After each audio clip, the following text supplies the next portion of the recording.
This is the question from H.C. Verma, page 226.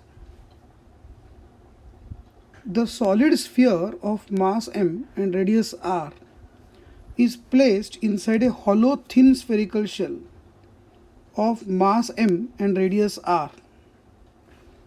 This is a thin spherical shell, and inside that the solid sphere of mass small m is kept. Particle of mass m prime is placed on the line joining the two centers at a distance x from the point of contact of the sphere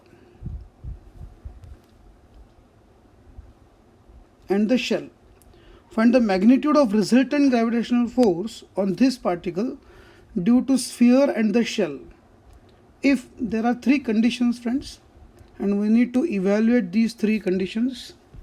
The first condition is x is less than 2r but smaller than r.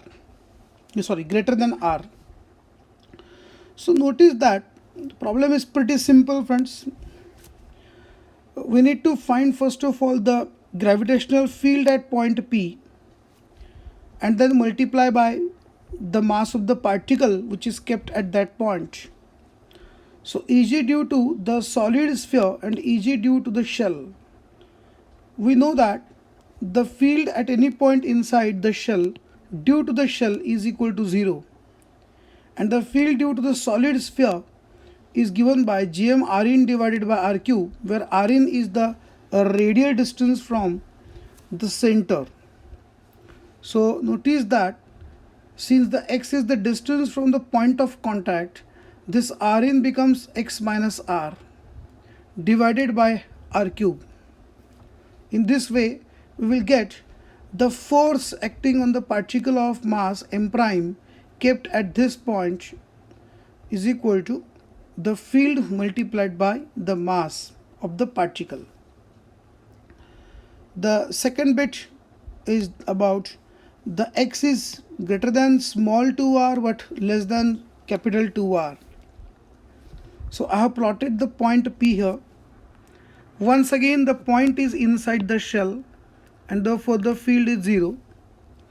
But the point of concern now is outside the solid sphere, and therefore we can treat the solid sphere as a particle at its center.